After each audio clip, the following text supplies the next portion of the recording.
Welcome to our episode about the replacement of our fruit trees. 2 years ago we put in 50, got hammered by the first summer, drought, 4 months without rain. So now, having lived here for a while, we've come up with a better plan and we're going to replace the 20 odd fruit trees that dies and we're going to add some olive trees. So this episode is all about our trees that we're going to add onto our land. These are the 6 pistachio trees that we put in almost 2 years ago. They haven't fruited yet and we're trying to look after them. We think they're a bit nitrogen deficient in the soil, so we've added nitrogen into them. But what we're going to do, we're going to get the excavator in and we're going to put another 4 trees here. So 2 here, 2 here. So we're going to have a row of 10 pistachios that are going to go all the way down here. We'll end up with 7 females and 3 males. 7 females and 3 males for the pollination. So probably middle of November. We've just ordered them from the local shop. Digger will come in, put the holes in there, and then we'll have a nice little row of pistachios. We had one Stanley tree, again, Stanley plum tree, which did survive the horrendous drought when we first put him in. Hasn't done anything yet, but he's still alive. So we've just gone to the local tree person in San Michele and we've got a matching Stanley plum and we're going to plant that over here, obviously for pollination purposes. Good to have them together so they can actually cross-pollinate between the two of them. So we're going to end up with 2 plums here and 10 pistachios. We're just out on the front of our land now and we've got 5 holes just around us that we dug in. All of these trees died because of that really severe drought. And what we've again come up with is that we're going to put in this area here 4 cherry trees. We've done a bit of research and I didn't know that you need some auto-fertile cherry trees with some which don't pollinate themselves. So what we've got was going to have 2 lapins in here and 2 Georgia fruit trees, cherry trees in here. So we're going to have the 4 cherry trees. The lapins will pollinate the Georgias. So we're going to have a little cluster of 4 cherry trees and they actually fruit at slightly different times. One's at the end of May, one's at the middle of June, which is great.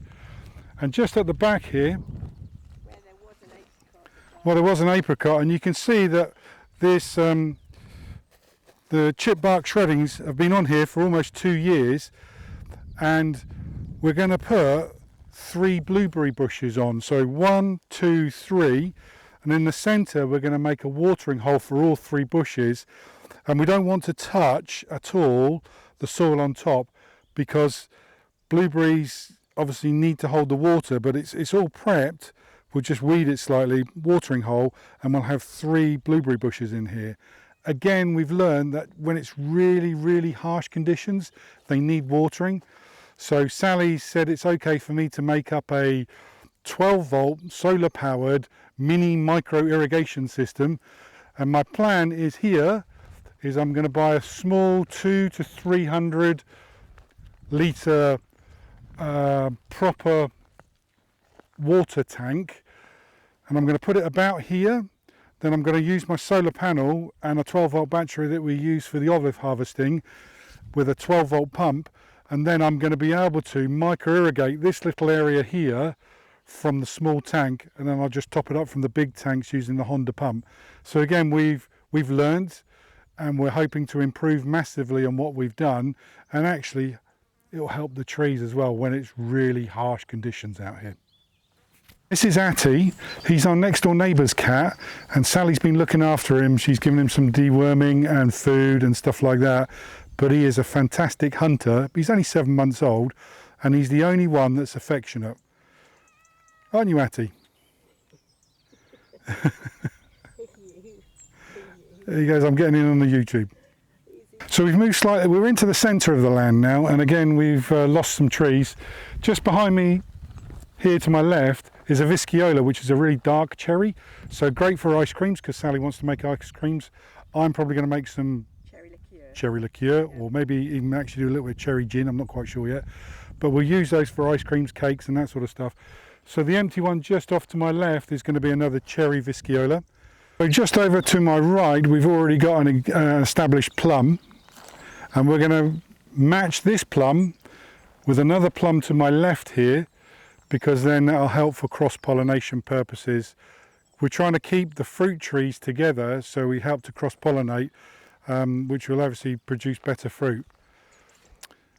Right here, Sally used to have walnut trees, and she really wanted another one, and today we've just gone in and got a Sorrento walnut tree, which is a local Sorrento, sorry, a Sorrento walnut tree, which is a local one, which is apparently really nice, and it's pretty big, and the local stockist had one already, so we've just fitted it into the car. It was approximately 3.5 meters in the car, but we got it in. So the walnut is going to go here, and just behind me here we've got another 2 blank spots, and we're trying to diversify what we actually grow here and spread it out throughout the whole seasons. So behind us here we're going to put 2 hazelnuts, which are an order which will come in November. So we're going to have hazelnuts, walnuts, dark cherries, and we've got other cherries out the front, plums and pistachios. And if you follow me just over here, here's one I prepared earlier. Here, You've always wanted to say that, have you? I have. and here, this is going to be our kitchen garden area, which is just, it's in a work in progress at the moment. And that kitchen garden area is going to be micro irrigated off the rain that we collect from the garage and the lavanderia. And there's going to be about 8,000 litres there. So it's rain collected specifically for micro irrigation. And because we've been told that apricots are a little bit special and may need watering, we've decided to put the 2 apricot trees here, left and right of me. So when I actually micro irrigate the 3 areas in the kitchen garden, and we'll also have raspberries in there as well, I'm going to run a line out here so I can micro irrigate the precious apricots, because they're just a little bit princess-like, apparently. Divas. So we're now down the end of the land, and we're in between the 2 small olive orchards that we have, and this is the worst of the soil, really. And what we found out is that the figs and the pomegranates really like it down here. We've unusually, right down the back is one of the original peach trees from 2 years ago, and it's managed to survive. Yeah. So we're leaving him down there. But as we move up, we've already got 2 figs down the bottom. We've got 2 pomegranates out to the left. So the spot, which is just I'm pointing out to my left, will be another fig tree. And this one here will also be a fig tree. And our friendly person, Franco, brings us in these fantastic red figs, and Sally loves them. So we've just ordered the fantastic red figs that should be similar to Franco's figs that he brings us. Well, working up our way here, we've got the last of the slot that we're going to fill.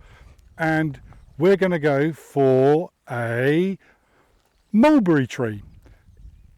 It's going to be a black mulberry tree, because obviously you can do more things with black, and we don't mind it if it's black down here and falls everywhere, because we're not going to walk on it. If you have it next to the concrete or near the inner garden, it'll be a nightmare. Also, the birds will love the mulberry tree, and they can eat it if we don't use it. So again, they're similar to the blueberries out the front and the mulberries and the raspberries. We're quite happy if some of the birds that are really hard done by here come out and actually help themselves out as well. So not only are we planting to extend the season of the fruits and the variety of fruits for us, we're also hoping to put in some cover for the birds, some food for the birds, to help the whole system here, because it's just shockingly monoculture. The last trees that we're going to plant is going to be, we're going to add some X-yellow resistant olive trees. Now, I'm still optimistic that we may save some of our Chilena donados, but we're planning ahead, and we're going to go high density olive trees in 2 areas. We've just ordered 20 Fabuloso FS7s, which are X-yellow resistant trees, fast growing X-yellow resistant trees, and they're small trees, so you can actually put them in like they do in the olive orchards. It's high density. So our plan is, when the digger comes out, I'm going to have one area here which is going to have 2 rows of 5 trees in this area. So there's going to be 10 trees in this area, which helps us when we come down to harvesting them. And if I have to irrigate them, again, I'm going to do the same as I did out in the front, is I'll probably get a separate water tank with a solar panel and a 12-volt pump, then I'll be able to micro irrigate them just for the first year or when it's really harsh to help them along. And the second area that we're going to put the other 10 trees is between the two Chilena Donados to my left. We're going to have another 10 trees in that area. So we're going to have 10 trees here, 10 trees over there. So we're going to have 20 Fabulosa FS7s in high intensity configuration, about 1.2 meters apart to 2 meters, all the way over here, which makes it easy for me to water them, and it'll make it easier for us if they survive about harvesting them in the same area.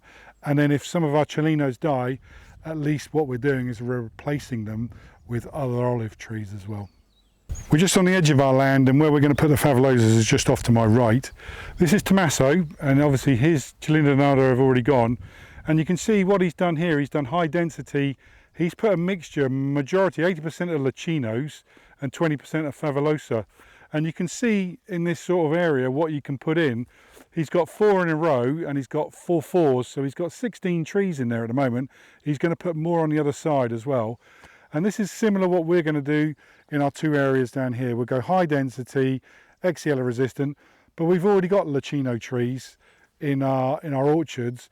So we're going to go Fabulosa because they're fast growing and fast fruiting as well. So, and we get a different variety. So what you don't want to do is what they've done in the past is go mono variety. You get a disease and everything dies. So we spread all the fruits, we spread all the olive trees, nut trees, all the rest of it. So we've got multi of different fruits, nuts, olive trees. So if something comes through, hopefully it's not going to affect just all of our trees at the same time. So we ordered these trees about 3 weeks ago, and we've just picked them up. We've got 20 Fabulosa, which is the olive tree variety that's more resistant to Xylella. We've got 11 different kinds of fruit trees and nut trees. And then we've got 4 new pistachios, which are the most expensive trees. So they were €28 each. We got 3 females and 1 male of those. So altogether, €380. Big investment for us. Sorry? Again.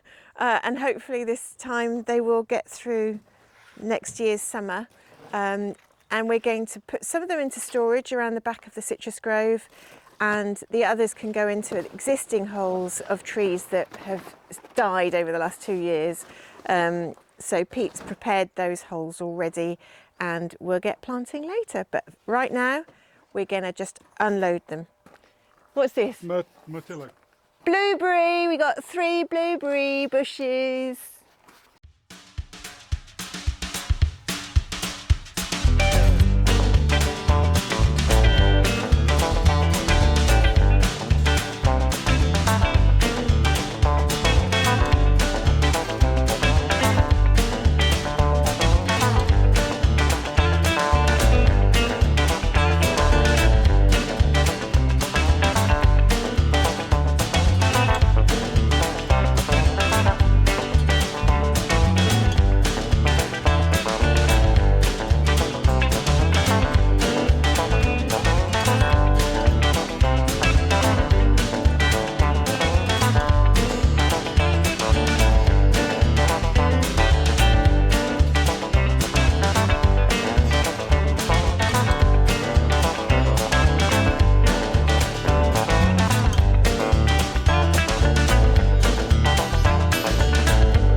So this is the area where the 20 new fabulosa olive trees are going. There's Xylella resistant, more Xylella resistant ones. And the digger came in and dug the holes. Pete has spent a good day putting dead wood at the bottom. So we've had a wood store behind the lavanderia for quite a while, and we want to get rid of it. So we've put wood at the bottom to help with drainage, and it will eventually break down and provide some compost as well, and filling back in some of the earth. So we're now ready. We did 7 the other day, and we're now ready to put the other 13 in. The weather turned, and also it got dark really quickly. So that is our job for today, is to finish planting the fabulosa trees. Once we've done them, you'll see here we've got watering basins. We're putting 1 watering can, 10 litres, with some bokashi juice in it, and 1 without, to get them started off. We've bought the special yellow stuff that is rubbery, so that it stretches with the trunk if it needs to without strangling the tree.